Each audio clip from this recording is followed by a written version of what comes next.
Hello, hello, hello, everyone. I'm Dwayne Shig, and this is Talk About It. We've got a very special conversation that we want to deal with on tonight, a very special conversation, something that is prevalent and people need to know about it. So we're going to talk about it today. We're talking about this month, we've been dealing with mental health. And so if you missed our show before, you need to go to YouTube, talk about it with Dwayne Shig, a conversation on mental health. And that's where we're going to continue tonight. But tonight we're going to move into another direction. We're talking about mental health and the ministry. That's right, ministry, church, Christians. Uh, we're going to focus on pastors, but not exclusively. But I wanted to talk about that. And we have some very special guests that are going to help us do just that. We've got Pastor Orlando Hadnot, pastor of Holy Tabernacle of God Missionary Baptist Church in Bellflower, California. How are you, sir? I'm doing well, sir. Thank you so much. Glad to be here with you. Thank you for being on the show. And we also have with us co-pastor Kimberly Irvin. She is the co-pastor along with her husband, Bishop William Todd Irvin of Church One in Long Beach. And she is also a certified MFT. I know she is because I saw the thing they put around her neck. And I know all the stuff, the struggle it took to get there. And so, how are you, co-pastor? I am well. I'm doing very well tonight. Thank you for having me on your show. Thank you for being here.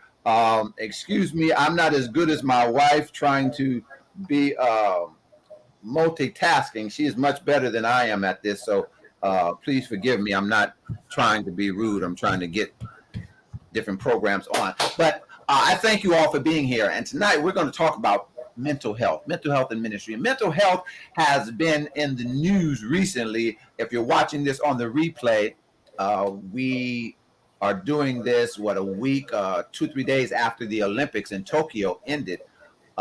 And it was very prevalent in the news because of Simone Biles. Also, prior to that, a couple of months, Naomi Osaka, the tennis player, they withdrew themselves from their events because of mental health. But mental health didn't just start being a problem or an issue then.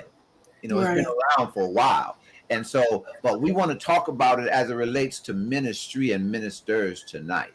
And so, Pastor Hadnot, I want to ask you a question. Recently, you brought a therapist, counselor, you brought her into the people of your congregation as well as the pastors of your fellowship. What was the provocation for that? What was the motivation? Why did you do that? Well, it's a couple of things. I am a product of my mother, obviously, who had mental health breakdown at a point in our growing up with 3 boys. My mother had a mental health breakdown, and that was very hard on us as 3 young boys growing up with a mother experiencing that and seeing the trouble that she was going through and having the concerns that she had, and us having the background that we've had since then. And then becoming a pastor and recognizing how that is impacting so many other families, I also wanted to make sure I brought some of that education and awareness about mental health breakdowns to my congregation. And I wanted my ministers and other deacons and other members of our church to understand and have some awareness on what to do if somebody's having a mental health breakdown. Not treat it or actually try to diagnose it, but at least be aware that some signs and some symptoms are or can be identified, so that you can help someone who may be going through depression or going through a nervous breakdown or going through any type of isolation, that you can step in and at least assist. And so we brought in Lois Herndon of NAMI, which is National Alliance of Mental Illness, or National Alliance on Mental Illness. And so she came in and did a mental health first aid training for members of our congregation. So we spent hours with her getting certified with mental health first aid assistance. So again, we're not trying to treat, we're not clinicians. We're not trying to provide a diagnosis, but at least be able to be aware and identify when someone's going through mental health breakdowns or reaching out in some capacity. That's good. So yours was provoked by a personal situation. Absolutely. Personal Okay. experience. And then also being able to, you may have some members of your own congregation and you don't know that, and then Yeah. when dealing with the community, dealing with the public, I really wanted ministers on my staff and members of our congregation, if we're going to be dealing with the community and the public, the way that God has envisioned for me to do that and for us to do that, we have to have some type of awareness on how to do that in various scenarios and various situations. And so that was put on my heart, along with domestic violence and intermittent partner violence. So those were two different things, but that's what God put on my heart to make sure we had some education on. So, Pastor, ministry is more than just preaching 3 points and a hoop and getting folk to heaven? Absolutely. It's more than a singing. It's more than shouting. It's more than being able to pray the demons out. It's certainly more than that. Absolutely. Absolutely. Pastor Jack Wilson from Solid Rock Baptist Church in Compton, our other guest. How are you, sir? Man, I'm doing well. All is well on this end. Hello to everybody, to Hello. Pastor Kimberly, to I can't see that well. Orlando Hadnot. The guy that looked just like me, and then yeah. So thank you so much. Thank you so much for being here. I greatly appreciate it. I want to ask co-pastor, and then I've got a question for you, Pastor Wilson.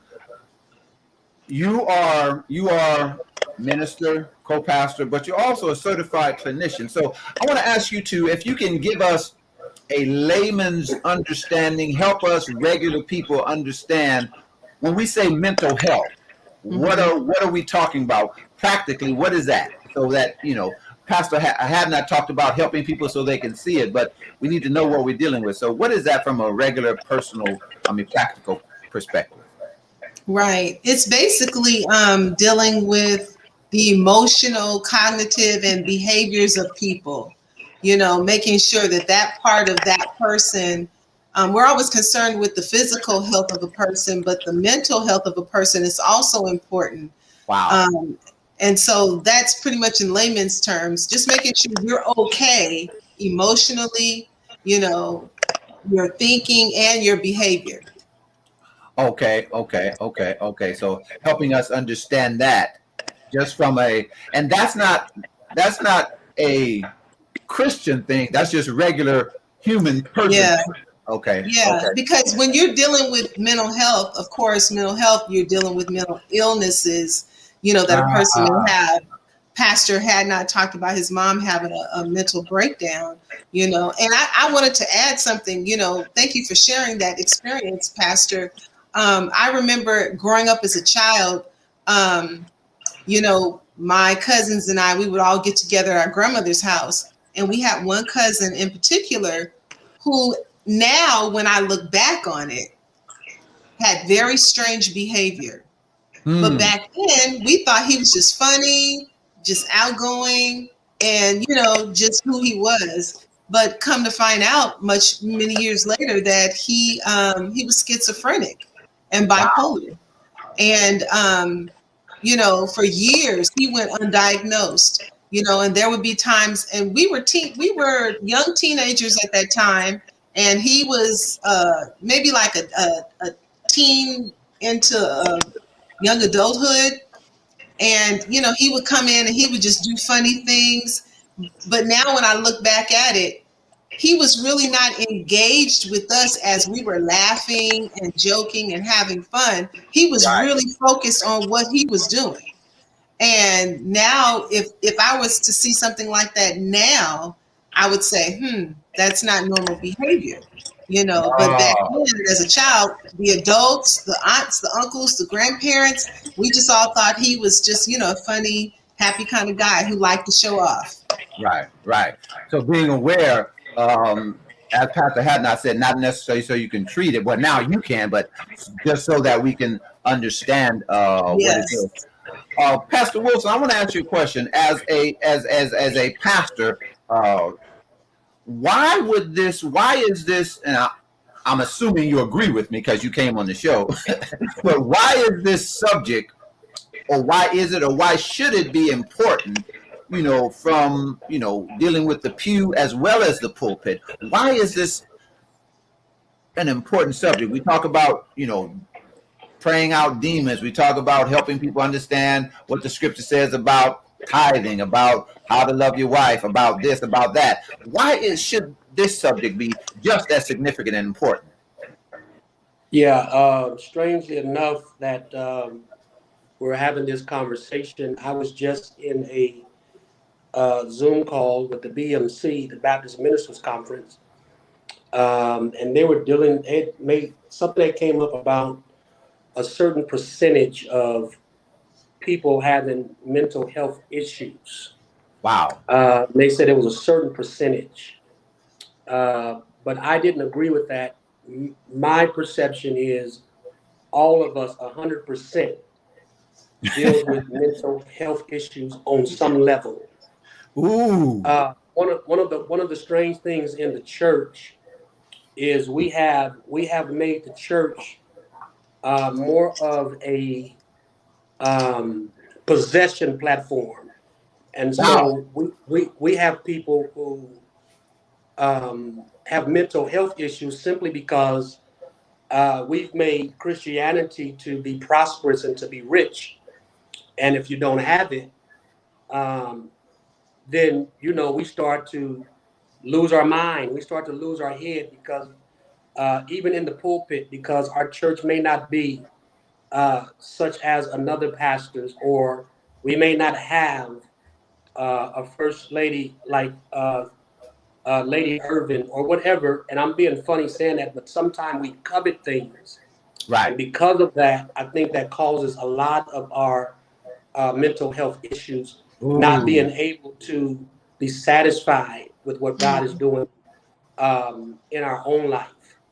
And if I can just add this, Dr. Shiggs, I give it back. We're confused in the church when it talks about the heart. When it speaks of the heart, especially Proverbs 23, where it says, out of the heart flows the issues of life. Right. When it talks about the heart biblically, that's dealing with our mind. Mm-hmm. And you cannot reach people without reaching their mind. Ah. Amen. Yeah. Exactly. Mm-hmm. And that's so significant. There was a book a couple of years ago, I can't remember the author, but Battlefield of the Mind. And Dr. Noel Jones. Yeah. Yes. Scripture, deals with it. The Bible tells us in Romans 12, be transformed by the renewing of your mind. Mm-hmm. And then it says in Philippians, whatsoever things are good, lovely, honest, just, pure. Then it says, think on these things. So while we're focusing on other things, and I'm not saying we shouldn't, prosperity, I don't have no problem with that. Being holy, don't have no problem with that. But you need to do all of that because you can be rich, holy, and crazy. Exactly. Rich, and don't get mad at me because I said the word crazy. I'm not belittling anybody. So don't send me no letters, don't send me no emails. You can have all those things, but be unstable in your mind. And so right.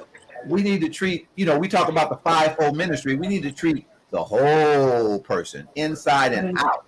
Right. Our mind, our brain, 3-6 pounds in our head, restricted by our skull, but our mind way beyond that. And yeah, so I say this. I want to add this piece to the pie that in ministry, it's difficult to share true feelings because say that it is looked upon that if I'm going through something mentally or seeing a therapist, right, that I'm actually looked upon as being 5150, right. Looked upon as being psycho in some type of way, shape, form. So what we do is we come to church, we get a good feeling, makes us feel good, but we never deal with real issues. And I believe that, like Paul said, I became all things to all men. And so I believe as we are in these pulpits that God has given us, especially now, the Right. opportunity to where we can really help people, man. I did a grief recovery class at the Solid Rock Mission Church, and how to deal with people That's good. that have grief, you know, and not knowing I had all this grief inside that I had never on my personal self dealt with, you know. Wow. The death of my mom, you know, Yeah. I pastor, I have 5 sisters, I pastor all of them. A large portion of my family is at my church, so I had to become strong for them and never had a time to really be strong, had anyone to be strong for me, or to just open up and say, you know what, I just feel like losing it today, you know. So I'm saying in the church, we have made it superficial. Right, Yes. right. In a Interesting sense you to say where that. you don't have faith because you got feelings, and that's not true. Right, and I wanted to That's just add something if I can, Pastor. Go ahead. Pastor Schick. It seems as though, as Pastor Wilson is saying, that when people identify or share that they're going through a mental health condition, it is believed or perceived as being a sign of weakness, right? And that's become very taboo in our community to actually say, "Hey, I need help," and step up and say, "I need help." And that's what going through this mental health first aid training was something that helped us understand that there are stigmas within our community that we need to get over. We need to hurdle over those things. We need to get away from those types of obstacles, remove them from us, remove those barriers so that we can really have those conversations. You're And stealing my questions, Pastor. You're stealing my question number 6. I'm sorry, brother. I'm sorry. You're stealing my question number 6. It's not your fault. It's Wilson's fault because he started it. Yeah, he stepped over it, man. And that's very good, and I'm glad you mentioned that because I wanted to go there, and I want to ask, and that's very good. I want to ask co-pastor to come behind that, and what are some issues or stigmas or some things that are exclusive to ministry that may fuel the things that Pastor Hadnot and Pastor Wilson talked about, that stigma, those problems. There are some things that are exclusive to ministry that fuel that behavior. In your experience professionally and personally, what would you say are some of the issues or things that fuel that kind of thinking that they just mentioned, you know? Yeah, I would believe to say that a few things are not dealing with grief very well, not dealing with it properly. I love the fact that the pastor said that he had a grief counselor come to his church.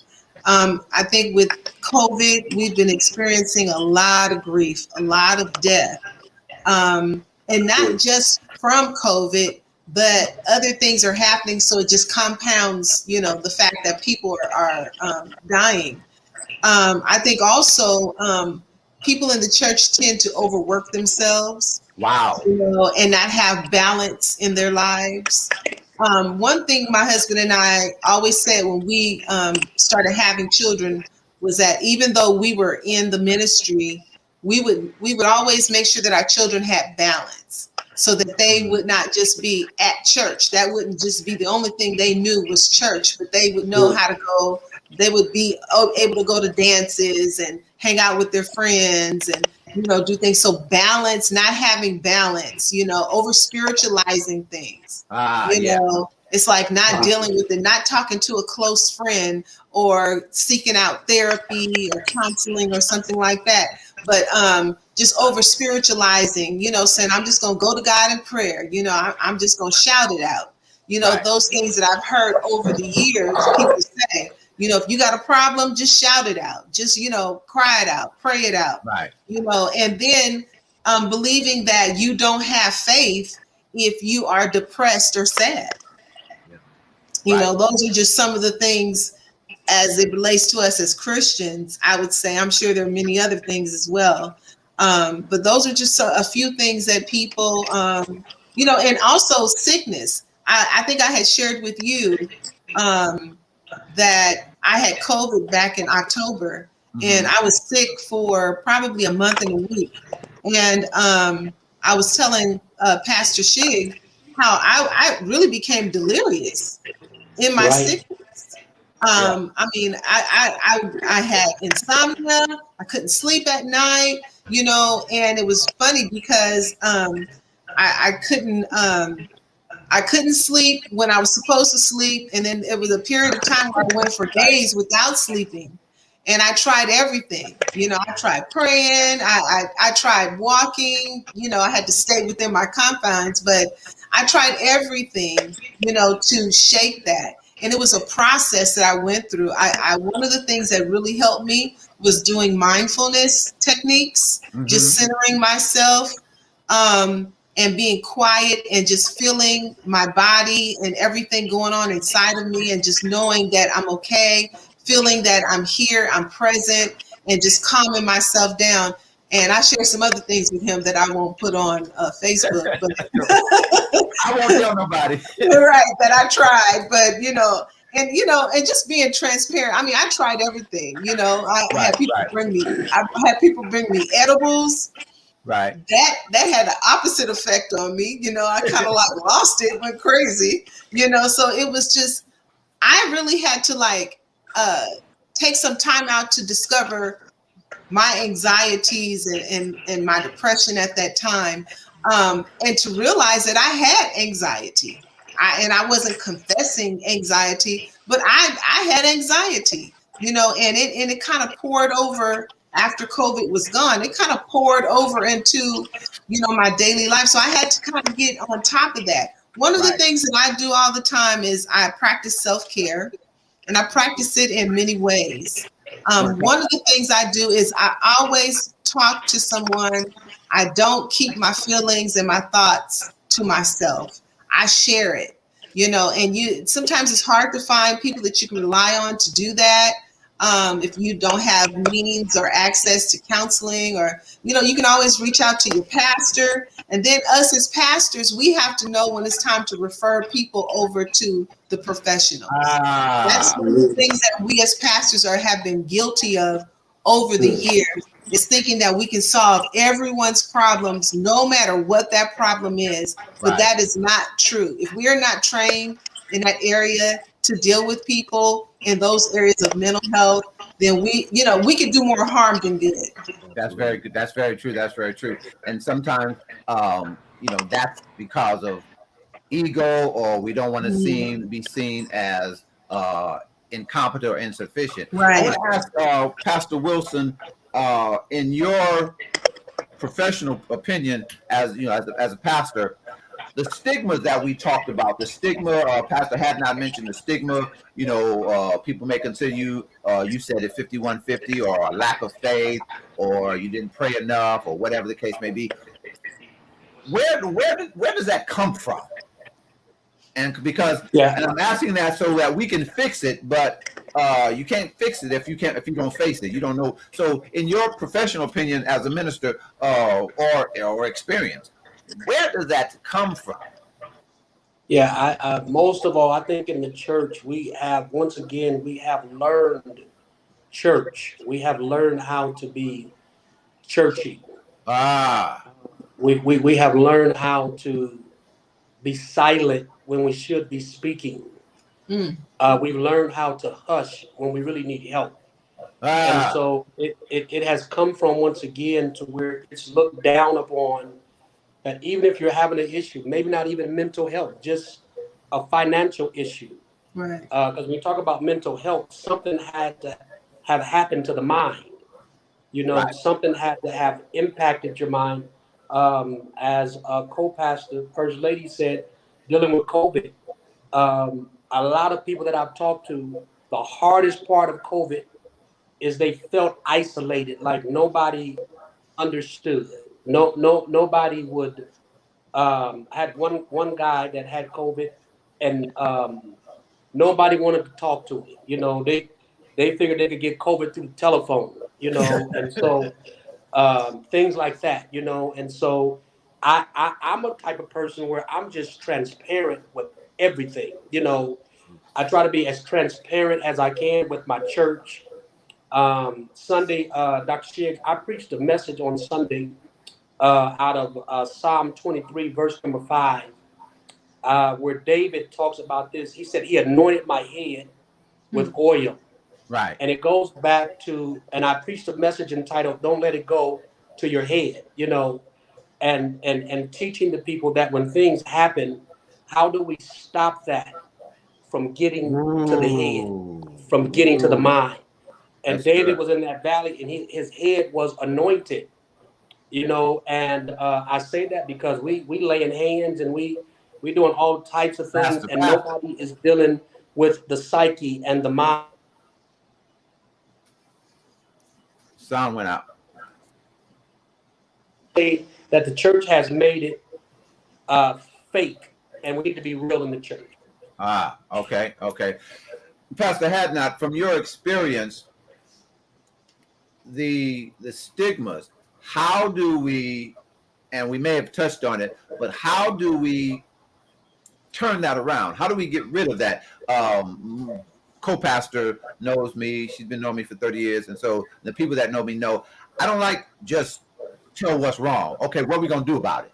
You know, so those stigmas, can we get rid of them? Or, you know, we address them. If you have mental issues, you're not praying enough, you don't have enough faith, you're not holy enough, or what's wrong with you came because of sin or something like that. How do we get rid of that, those stigmas? How do we turn that around? Well, first, real quick, I just want to add on to something Pastor Wilson said based on your question. Where did this come from, right? Good. I wanted to just say it comes from the families, the African American family itself. Yes. Sometimes we just hold on to things that we are going through, and we don't allow anybody else to know that Uncle Charlie had an issue, right? And we keep that all bottled up, and we don't share it, or it's only talked about in the house, right? Okay. And so when we don't communicate and talk about what's really going on, it's happening at the Wilson home, it's happening at the Hadnot home, and happening at the Johnson home. It's happening at so many homes, and then it just filters into the church because it's the church, right? So it's not just in the church; it's actually coming from the home into the community, in the home into the church. But going back to the stigma, it's being transparent. Pastor Wilson used that word, transparency, and we certainly have to open up and communicate more. And understand that it's okay to say, I need help. Wow. And when we start bringing down those barriers and breaking down those walls of people being able to say, I need some help, and then being able to assist them and meet that need, because church is supposed to be about meeting the needs. Ministry is about meeting the needs. Service, right? Being servants. Well, we also need to meet the needs of those who are going through depression and anxiety and feeling isolated. We got to meet those needs from a mental standpoint. And that's how we're going to break the barriers and remove the stigma. But we have to communicate and talk about it. But the way and doing that as well, and I'm sure Pastor Irvin will agree with this. It's about awareness, and we have to be effective in communicating and educating the church, educating teachers, educating coaches, educating members of our community that are going to impact and touch and influence lives each and every day. Oh, I love that. I love that. I love that. In case you just joined us, this is Talk About It. I'm Dwayne Chig, and we're talking about mental health and ministry. And we're going to get back to this. I just need to take one quick break. Talk About It is sponsored in part by my book, How to Be a Good Preacher. This book, if you're in ministry, you're new to ministry, this book will help you. It's called How to Be a Good Preacher, Becoming a Workman That's Not Ashamed. I wrote this because too many times people get saved on Monday, they want to preach on Tuesday, pastor Thursday, and Friday they want to be Reverend Bishop Doctor somebody. And this book talks about sometimes you need to shut up and sit down and learn something. There's a chapter here called Follow Directions. I was taught by Manuel Scott Sr. to do what people tell you to do and sit down. And so we talk about that in the book. We talk about how to properly prepare a message and the messenger, taking care of your body. We're talking about that. Sometimes, a guy is speaking and preaching and he's got what we think is a hoop. He's not no hoop. He can't breathe because he's not in good health. And so it talks about taking care of your body. And there's a chapter called How to Support you're a pastor. You're supported by what you say, what you show, and what you sow. And so if you're in ministry, pastor, if you have ministers under you, this will be a good book for them. You can get your copy on Amazon.com. You can just go to the top right corner, just put in my last name, Shig. You don't have to worry about getting confused. There's only 3 authors on all of Amazon with the name of Shig. Me, my brother, and my cousin. So you won't get lost, okay? All right. And so you can even buy some of their stuff. I'll make them give me a cut of it. And so if you want to do that, you can. If you want to get a signed copy, you can email me at drshig@gmail.com, and we can tell you how to get one of these. And so do it that way. And so you can contact me, and we can work that out.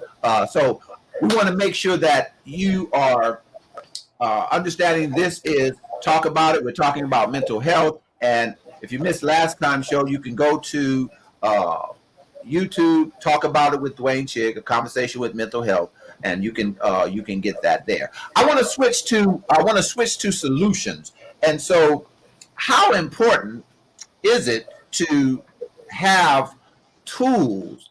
And I'm going to start with you, co-pastor. How important is it to have tools, practicality? We're talking about practicality, having tools to deal with mental. Well, I want to do this first. Help us understand, co-pastor, that just because we get frustrated doesn't mean we have mental issues. I mean, there's a difference. Right. I'm thinking. I understand what Pastor Wilson said, but in terms of we get frustrated, or I had a book signing a couple of days ago and it didn't do as well as I wanted to do. So I might be frustrated about that, but that don't mean I have mental issues. Now, depending on who you talk to, they may say I have. But right. In reality, just because, we have frustration doesn't mean we have it. So help people understand, the difference between just life stuff and mental issues. And then I want you to go into some practical tools to help us deal with our mental issues. Yeah. Mental health. And just like you said, we get frustrated, we get angry, we get depressed. Depression is fairly normal. As long as depression doesn't impede work, education, everyday life, going back and forth, the things you do on a daily basis.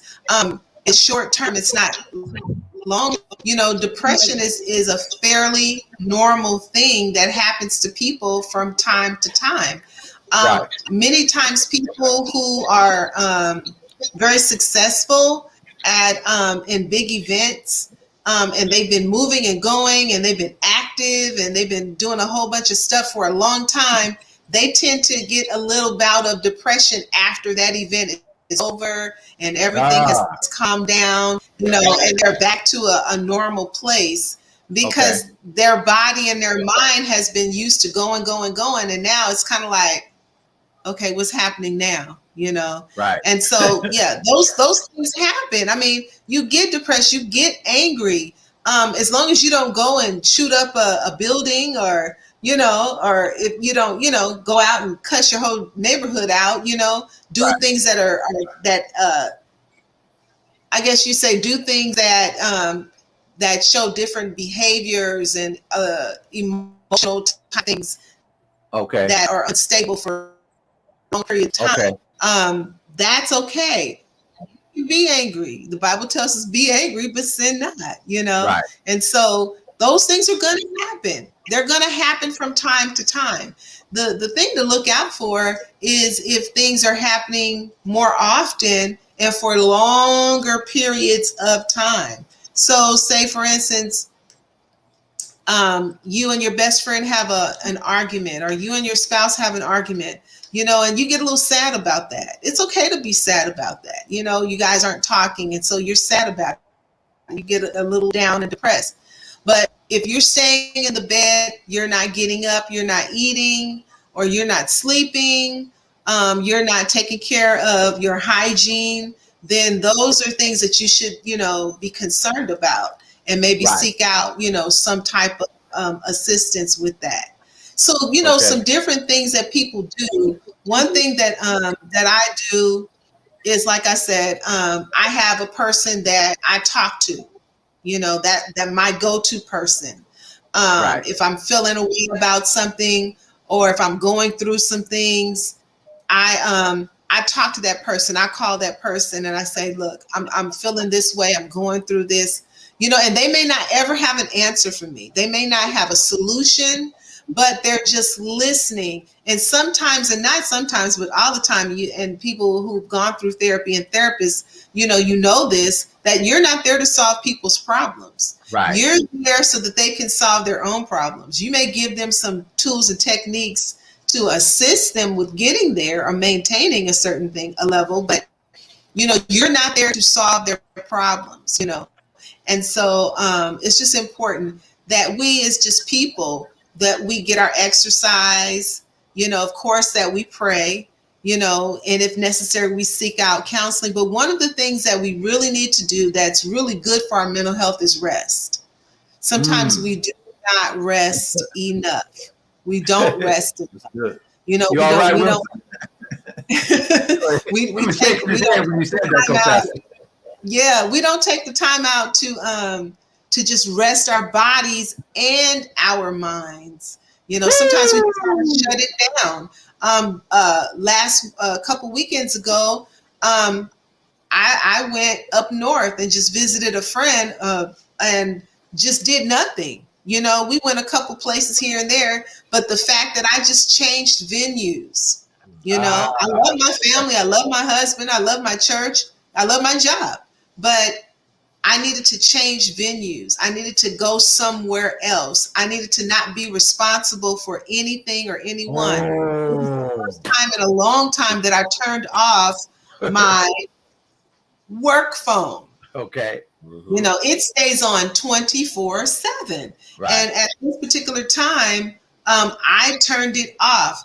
And, I started getting a little itchy because I'm so used to having it on, and just knowing what's going on in the agency. But, I had to turn it off. And I felt so good turning it off. And everyone knew not to call me, bother me, or anything like that. And I felt refreshed when I came back. And because when I came back, I had to deal with another situation, dealing with a family member who was murdered. I had enough energy, to do it because I went away and I rested. I didn't have to get up at a certain time. I laid in the bed till I got ready to get up, Right. And so, that made a difference. Then, like I said before, mindfulness, just centering yourself, just taking some time out to, like I said, prayer and meditation, figuring out, who you are and what you're thinking, what you're feeling, and how whatever's going on is affecting you, and thinking about those things. And if you need to reach out to someone, knowing how to do that. One of the things one of the pastors said, that in the church, we don't reach out to people. We've made it where people become invisible sometimes. Wow. If they don't say anything, Sister Betty, she's no trouble. She never says anything. She never has a problem. That's not necessarily true. Sometimes we have to use our spiritual, sometimes we laugh and call it our spidey senses, to tune into people, connect to people and know when they're going through something. You may not know exactly what they're going through. You may not even be able to relate. But you may be able to say to someone, you know what, I've never gone through what you're going through, but I've been through something and I know how you feel. I know you feel depressed. I know you feel down. I know, those types of things that we can say to people so that they don't feel so isolated, that they don't feel like they're all by themselves. I remember years ago when I was going through something really traumatizing, and I remember so alone and feeling like I was the only person in the whole world who was going through what I was going through. And I remember seeking out books and all kinds of books. That's when the bookstores were open. Lighthouse was open. And I remember just going in Lighthouse and just seeking out books that would relate to me and what I was going through. And once I was able to identify that, it helped me feel better. Even though I was seeking therapy and assistance in that way, but it made me feel better to know that someone actually went through what I went through or something similar and they made it out. You know, so sometimes, you know, we don't give ourselves a chance to share that with people. Hey, I was feeling depressed the other week. I understand what you're going through. You know, I had to take some time off. I had to do this. I had to do that to get myself together. And as pastors, we need to be transparent with the people, letting them know it's not always happy roses and sunshine when we're at home. Sometimes we're mad. Sometimes we don't want to look at the kids. Sometimes we want to go to another room and don't want to talk to the wife or the husband. You know, we're not always speaking in tongues and sitting on pillows. You know, life, it gets real around here is what I'm saying. And that's so important to know and to do that. And Pastor Wilson, you talked about the taking time to grieve when you were talking about, you know, your mother. How did you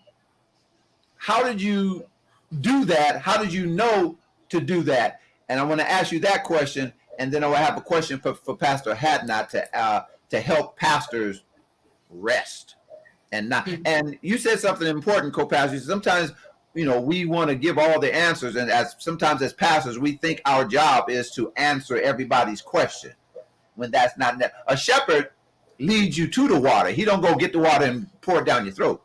Right. You know. And so, Pastor Wilson, how did you get through that? How did you know that you needed to get through that? Because sometimes, as we're dealing with mental issues or mental health, we don't know that I'm supposed to do such and such a thing. When my wife had her stroke, I was so busy taking care of her, and then I had to work because she was off work, and I had to do this and I had to do that, and so, you know, everybody keep asking me, how am I doing? I didn't have time to think about how I'm doing because I had to take care of her, you know. And thankfully, I had people who were, I ain't gonna call no names, but certain people were co-pastors, so they outranked me in that area, and they started giving me orders and stuff like that. But we're not gonna say no names and stuff like that. Making sure I sat down and ate and different things like that. But we're not gonna talk about that. But how did you know that you needed to do that, to take the time to grieve, so it wouldn't be a breakdown, if my question makes sense? And how did you get around that, get through that? Your sound's not on.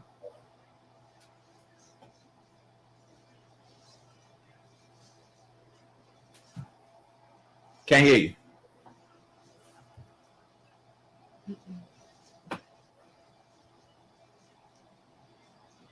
Okay, he's going to come back. Pastor Hadnot, help pastors, because co-pastor said something. We don't take time to rest. We want to answer every question. We want to let people, you know, we're super pastor. So help some colleagues and let them know that it's okay to take a week off and go bowling or whatever it is that you do. We don't have to know everything. And so how did you, if you ever had that problem, how did you get through that and help some other colleagues get through that we don't have to know everything, we don't have to do everything? Well, you have to go in knowing that you don't know everything. Okay. That already takes a lot of pressure off your stuff, right? Just wake up every morning and know that you don't know everything. Right. But at the same time, real easy for me is trying to do those self-assessments. And where is my level of anxiety? Where's my level of anger? Where's my level of importance for me today? You know, because oftentimes we don't do self-assessment. We wait for people to tell us what's going wrong with us, what's wrong with me, and what you need to be doing, as opposed to being able to say, you know what, I need to step away from this. Something we can really learn from the Simone Biles scenario is whether we like it or not, whether we understand it or not, she made a self-assessment of, I need to ratchet this down. I need to gear down a little bit on what's going on with me. Right. And she did that for her. And it's okay to do that for yourself. And we got to recognize that it's okay to do that for ourselves. A lot of people didn't agree. Some people agreed and supported her. I'm one of those who support her. But so many members of the athletic world also said, you just need to step up. You know, you just need to make sure that you go to the next level. You need to step up and do better. Right. And oftentimes as being a pastor or being a leader on the job, you sometimes just find yourself buying into that type of philosophy. Even as an athlete, as a young athlete, come on, man, you just need to step up. Come on, man, you just need to. And we find ourselves doing so much that we're running ourselves into the ground. Wow. And we run ourselves ratchet, right? We run ourselves ragged because we just don't take the time to stop. On the flip side, as these tennis star that actually condemned Simone for stepping away for a little bit. Right. Went to a match, didn't win, threw his racket and got upset and was throwing all kinds of temper tantrums and didn't compete for his next match. Right. So Simone said, I need to step away. I may not win the gold. I may not win all of these things, but my mental health is on the verge of potential collapse. The tennis star said, you just need to step up and go to the next level. You can't do this. And he had a breakdown in front of everyone. So, whatever side you're on, I'm going to pick Simone and say that was a self-assessment that she needed to do. The pressure was very high for the other tennis star, and he broke down in the middle of that. Right. Okay. So the self-assessment, we have to see where we are. Where am I? And not wait for others to always say, you need to take a break. Girl, you need to sit down somewhere. Girl, let me take you to lunch. I like that. I like that self-assessment. So, Pastor Wilson, the when you were, can you hear me now? Yeah, we got you. Yeah. So, how did you know to do that? How did that come to you? To that? Okay, I need to grieve or take some time to deal with this. Yeah. I believe co-pastor said something very profound. The devil tackles tired people. Right. When we are tired, it's easy to be attacked. It's easy to be tackled. It's easy to be taken down. But and I'm getting to your question. But what has happened, man? Social media is a blessing and a burden. Yeah. And I say that because people make things. If your mind is not mature, people will make you believe that, they're always on the run. They're always doing this. They're always doing that. So for some people, it's a sense of guilt if I'm resting. Oh, I love that. I agree. Went out again. We stay resting, as co-pastor has said. You have to rest so you can be revived, so you can be responsible for whatever it is that you've been called and commissioned to do. And you should sleep and do nothing sometime and don't care what nobody has. Yes. In other words, I'm doing nothing on purpose. Yes. Right. Yes. I'm sleeping at home today. I'm not answering the phones. That's why we have people in the church doing certain things. I heard one pastor say, if you got to do everything, what good are you to the ministry? And as it relates to you saying to my mom, I believe, Dr. Shiggs, there's some things that we never get over. There's some things we will never get over. And I understand those are one of those things that I will never get over. Right. Just kind of getting through it, if you will. Yeah. I have mother moments all the time. Oh, man. Sure. All the time. But what I have done is I have done things to honor her in her place, if you will. I have did the Maddie Wilson toy drive. Things like that. I do it in honor of her. And that's not only to honor her, but that also helps me as well. So that helps you get through the grieving process? Is that what you're saying? Absolutely. It helps. Okay. It helps me. When I told you that lady that did that grief recovery, I'll get you all that information. Okay. But she is a great to come to any church. There's certificates that's given, and she deals with it because her son.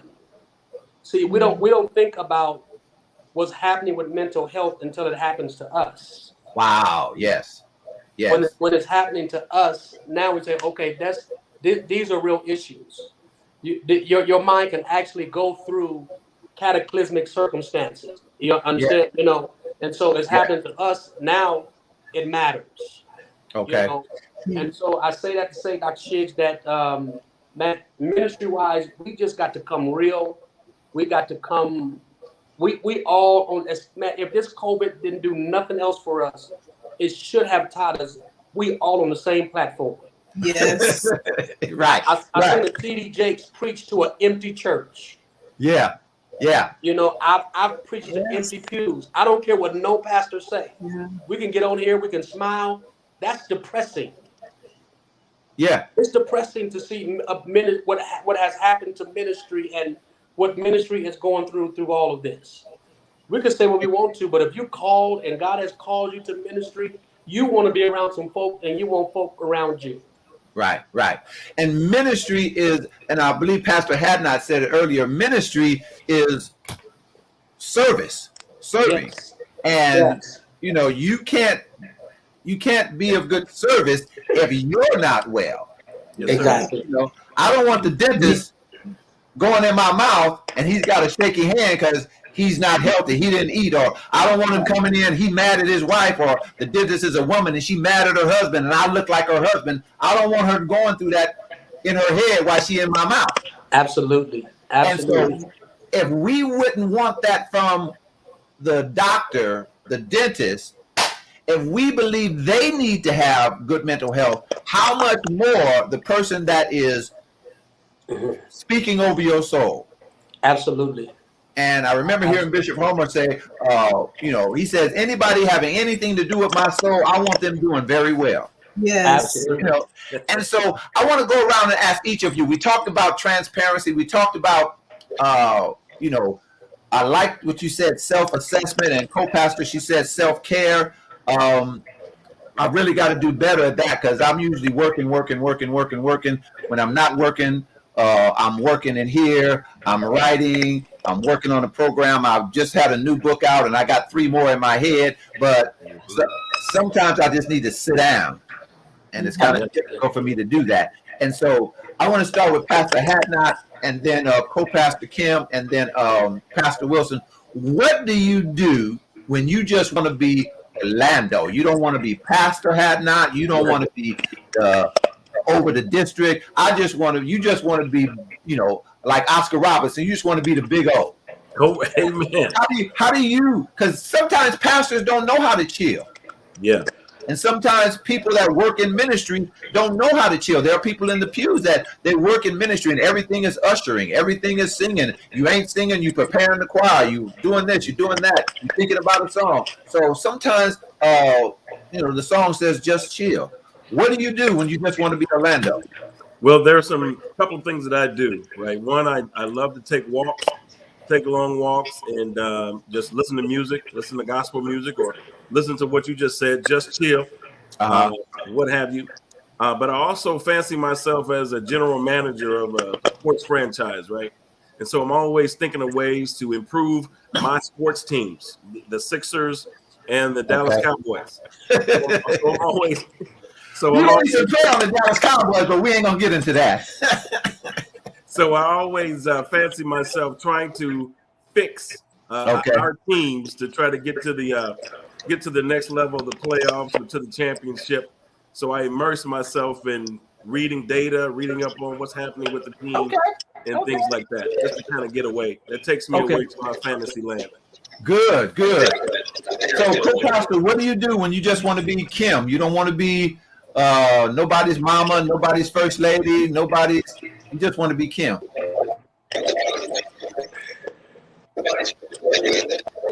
Somebody's mic here.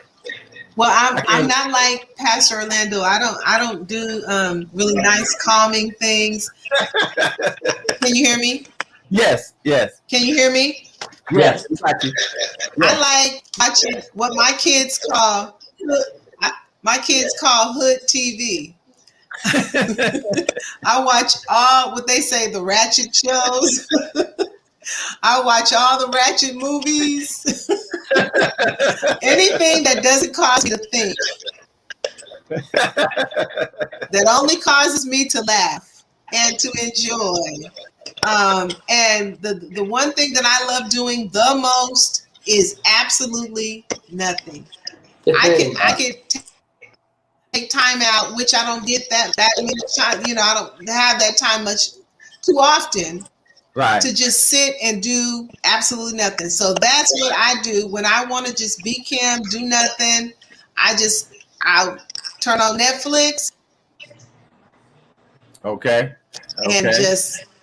me and Netflix have a good time. Just zone out.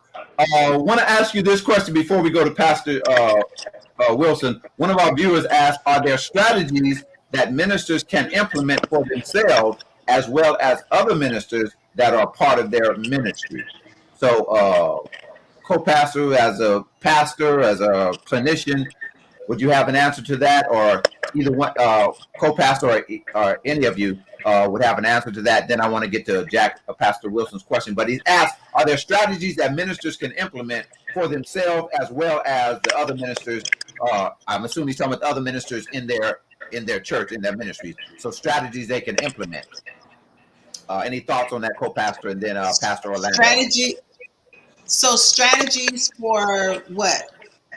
He didn't say, so I'm assuming he meant strategies to help the people.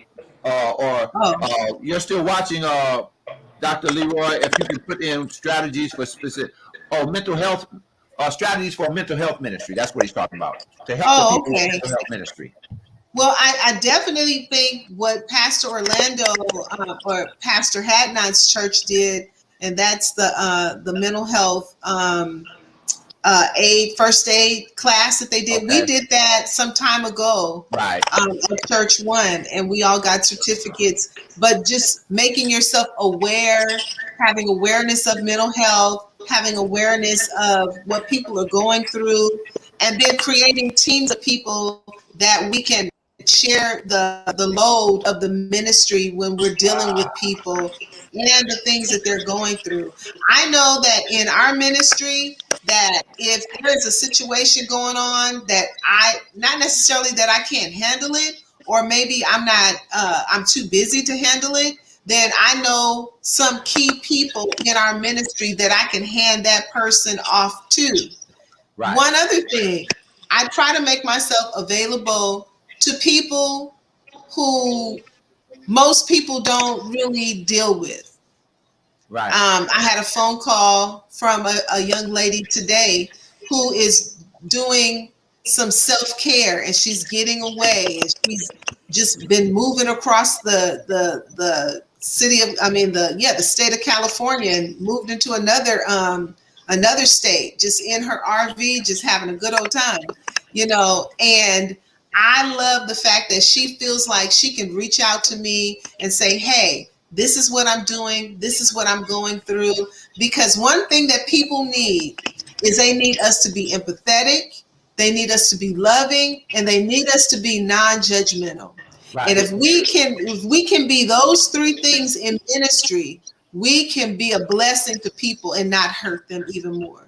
Exactly. Yeah, he was talking about mental health ministry, some strategy. So being aware of it and bringing people in, basically, bringing people in and knowing when you hit your limit, knowing when you hit your limit.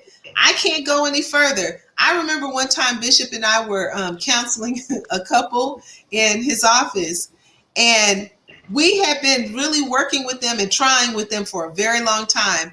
And I remember it got to a point in the counseling, and I stood up and I said, you know what? I feel like we've done all that we can do to assist you, and I feel like you're beyond us. So I'm going to refer you out to someone else that maybe they can get further with you. And, they were like, wait, no. I said, no, you're beyond us, because we've been doing this for a while now. Right. And we have not made any progress. And so just knowing, I think the biggest thing is to educate yourself. Wow. Educate yourself and build teams. Those are the strategies. I mean, you can't really say what a strategy is until you know what you're dealing with. Right. Okay. So build teams. I'm still coming to you, Pastor Wilson, but Pastor Hadnot, anything that you would add to that in terms of his question, strategies for the ministry and ministers under you for dealing with mental health ministry? Yes, again, I would suggest and recommend, as co-pastor Irvin shared, the mental health first aid training was very instrumental for us. it really brought a lot of awareness as to some things that you can see as signals or signs that someone is going through a crisis, or somebody is reaching out but not really reaching out, but Right. some things that you can say, okay, I think we need to speak with brother so and so because he's demonstrating these types of things. Right. And again, not thinking you need to treat it, but at least thinking that I have identified someone going through something. So if that individual would like to speak to some folks or experts that I'm aware of and I have contact with, I'll be more than happy to assist in setting up more trainings, because there are more trainings coming down the pipe at various locations within the South Bay and at my church over the next 6 months that I would love for them to be plugged into. Now, this particular person is in Baltimore, but you can still give them some information. Maybe they can do it through Zoom, or you can put it in the chat or whatever. So Wilson, I want to get to you. What do you do when you just want to be J-Dub? You want to be Jack. You don't want to be Pastor, Bishop elect. And congratulations on that, sir. Yeah, I want to really quickly say something to Dr. Leroy. It's important, especially as associate ministers. Mm-hmm. They're not assassinating ministers. What I mean by that is, as just as that book, because to assist the pastor, in other words, he's asking what he can do to assist the pastor. Right. Because when you deal with people issues and the pastor is giving you things to handle, he's actually giving you his baby in a sense and saying, take care of this baby. Right. Take care of this child. So it's important that they have a spirit of confidentiality, that especially if they're counseling and they're hearing certain things, is very imperative, if you will, to be confidential with people issues. And when people are talking to you about certain things, and then don't come back to the pulpit and preach it that Sunday. In other words, you become a prophet now because somebody told you something and you prophesying. That's prophesying. That's not prophesying. Right. Right. And so I just had to put that on. No problem. No problem. Yes. And so what do I do to have fun, man? I just do it. And when I say that, I really do, man. Every Thursday, I don't do anything. I do what I want to do, and I go where I go. And when I come back from where I was.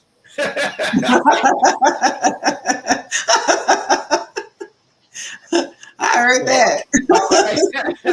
Yeah. So while you're there, you are there. When you come back, and I'll be ready to preach too. So. Okay. All right. I guess he said that exactly. Amen.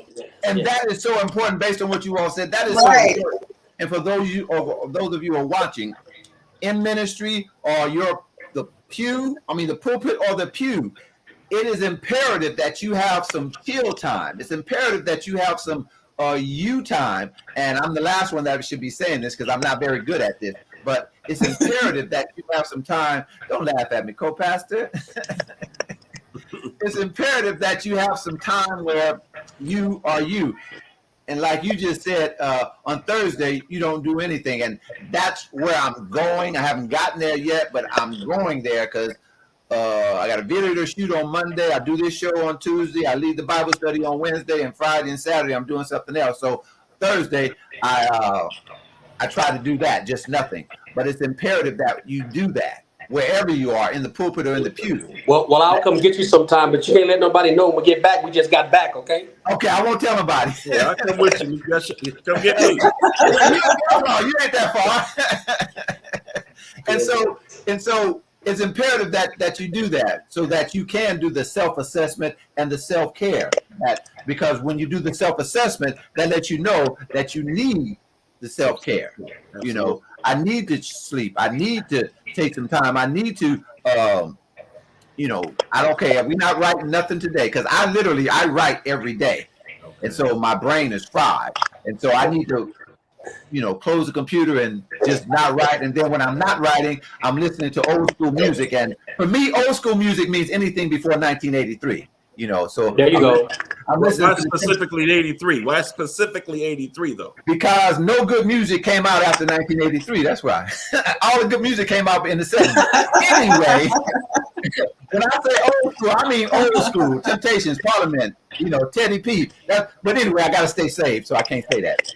So is it okay, Dr. Shiggs? I want to ask that question though, because you're getting into what I wanted to get to in the sense of, I think one day there needs to be a conversation, because I think sometimes people come in church mess them up. As relates to what salvation is. Right. What does it mean to be saved? You Okay. know, and sometimes we put people in a box, and yes, we're living for God, we're living holy, but nobody told you to go in a closet and don't laugh. And I mean, who can't play dominoes? Who can't play cards? Something is wrong with this, and that need to be talked about. Because you got to be around people, you got to fellowship. Man, when my family have something, I'm there. I don't miss it. I'm right there. I'm there. I'm having fun. I'm like Jesus at the wedding. I may not drink no wine, but I may help them turn the water into wine. But And that may be you're out. We've got to go, but I want to ask each of you to take a minute, help somebody in terms of what we've been talking about in mental health and ministry. Don't preach, because I don't want no three closes. I just need you to take a minute and help somebody. And at the end of that, also, if you have something you want to promote, because I want to give you an opportunity to promote that, you can do that. So Pastor Wilson, Pastor Hadnot, and then co-pastor Irvin. So just take a couple minutes and wind this up, something you want to say to somebody in terms of mental health and ministry.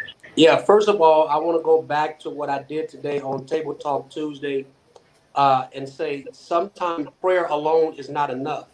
Oh, that's blasphemous, man. Yes, Jesus said, he said, ask, he said, seek, and he said, knock. In other words, sometimes just praying and asking alone is not enough. Even as it relates to mental health issues and awareness, we got to ask, we got to seek, and we got to learn how to knock and let the spirit of pride go. Let the spirit of pride go. I like that. Pastor Hadnot. Okay, yeah. Thank you for this wonderful afternoon, this wonderful evening to be with you tonight. Thank you very much. I would say we have to remove the stigma, and the way we break down these barriers and remove walls is to be able to open up, communicate, and share with one another what you're going through. And don't be ashamed to share with someone that you may be going through some type of breakdown mentally. And you sharing your testimony can absolutely help somebody else, right? If you're not going to do anything else but share your testimony, you can certainly help somebody else in that aspect. I would like to just share also, you asked me to promote something. We're also doing a vaccination on August 22nd on my parking lot at my church at 2312 West Florence Avenue in Los Angeles. 2312 West Florence Avenue, Los Angeles. Holy Tabernacle of God Missionary Baptist Church will be offering the Pfizer and the Moderna vaccination on that day, as well as September 18th for the second vaccination. All right. Ministry, practical stuff. Co-pastor Kim.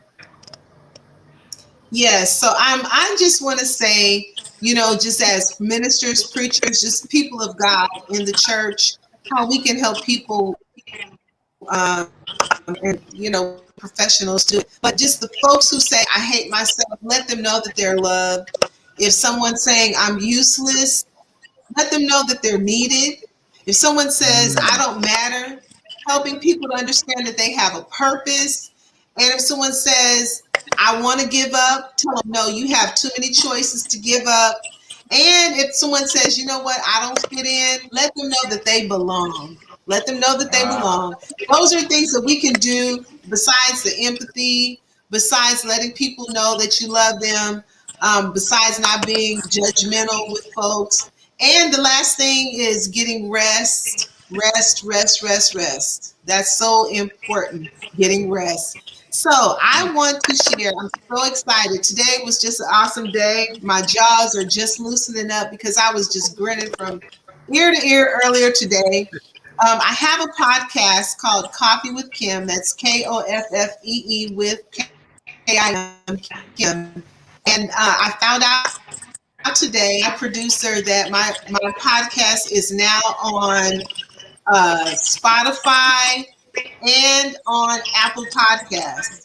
And so you can look me up, Coffee with Kim, and the podcast is there. I'm so excited about that. I also do 10-minute tips for your relationships on Facebook on Thursdays. So I alternate. I do a podcast and I do 10-minute tips on Facebook.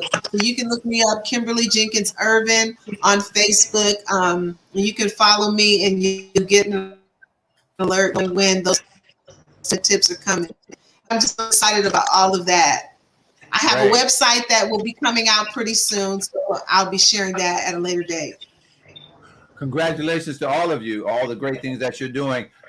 Talk about it. That's what we've been doing, talking about mental health and ministry. And so, pastor, minister, if you're the pew, you need to get some rest. The pew, you don't need to do everything. The pew, you can't fix everything. The pulpit, you can't fix everything. You don't have all the answers. I know you're anointed. I know you're Reverend Bishop Dr. Potentate, but you don't know everything. And you have to get some rest. Yeah. There's somebody, you can do a lot of things, but you can't do everything at a 10. Yeah. And so there's somebody that can run the system better than you. There's somebody so let them do their job. Let them do what they do so you can do what you do. Pulpit, get some rest, go chill, ride your motorcycle, go skate, go whatever it is that you do, long as it's biblical and holy. But go do whatever you do. Yeah. And because with phones now, everybody's everywhere. So do that. Pew, same thing. You may need to chill. And if there's one weekend you need to go to Palm Springs and chill, you need to stay in your house and chill, you're not going to go to hell if you miss one Sunday from church. That's right. If you keep going the way you're going, you may send somebody through hell because you just on edge. You don't want to go through Grandmaster Flash. Don't push me because I'm close to the edge. Right. That was before 83, Pastor Hadnot. That was before 83. And so talk to somebody. Do some self-care. Chill. Whatever that means for you. Let your brain relax. And co-pastor talked about mindfulness. Ever since the young man Seth came to our church and taught that, I meditate every night. I take 2 minutes. After I pray, I get in the bed and I meditate. I try to let my mind wind down. And I try not to write anything after that. Amen. So, because you need to chill. And so it's okay. It's okay. You're okay. You may have some issues, but you're still okay. Yes. And so you need to know that you're okay. You need to know, okay, you're frustrated, but you're okay. You need to know that you're different, but you're okay. So call somebody, talk to somebody, get some help. And pastors, there are people that will come in and teach in your church. They've done it at our church, Church One. Pastor Hadnot, Pastor Wilson has talked about it. And so if you need to get some of that information, you can just email me at drshig@gmail.com, drshig@gmail.com, and I can get that information from them. And we can get that to you, or you can put it in the pastors, you can put it in the comment section, or however you want to do that. But we can get you the help. Just because they're not doing it at your church doesn't mean it can't be done. Call them. They're doing it at somebody's church. Send them over there. Right. My brother's an MFT, and he said something last week. He said, a good therapist will always tell you, if I'm not the one that can help you, go to somebody else. That's right. That's right. So that's what we needed to tell you. That's what we needed to tell you. And in ministry, we need to shift some things.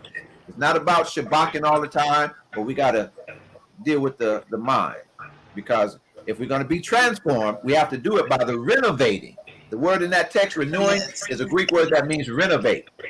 All right. And when it's not redecorate. When you redecorate, you put paint on the wall. When you renovate, you tear out the wall. Mama. Yeah. And so let us do that. Let us do that. That's And I good. thank you so much, Pastor Hadnot, Pastor Wilson, Co-Pastor Kim. I really thank you so much because I know all three of you are busy people. And so I thank you for taking out the time to help and talk to my audience on Talk About It. And I greatly appreciate it. And if any of you haven't seen the first one, audience, you can go to Talk About It or YouTube, Talk About It with Dwayne Chig, Conversational Mental Health, and you can find it on there. Thank you so much. The three of you hold on when we go off the air for a second. But thank you, everybody. Continue to join us. You can follow me on Instagram at NCourageMan, the letter N, Courage Man. Also on my Facebook page, Your Encouragement, the one you're watching now, or my personal page, our videos, books, or whatever the case may be. But again, Pastor Hadnot, Co-Pastor Kim, Pastor Wilson, thank you. My grandfather says people don't have to be nice, and when they are, you ought to say thank you. So thank you so much. I really want you to know how much I appreciate it. You're So welcome. Thank you so much. Thank you Thank so you much. and your audience for this opportunity. And thank you all for being with us. Mental health. This is what we've been doing. We wanted to make sure you got some information, so we talked about it. So thank you for joining me on Talk About It. I'm Dwayne Chig, and as always, once you remember, stay encouraged, be blessed. The dream is doable. Go get it. And times are tough, but guess what? You are too. Stay encouraged. Be blessed.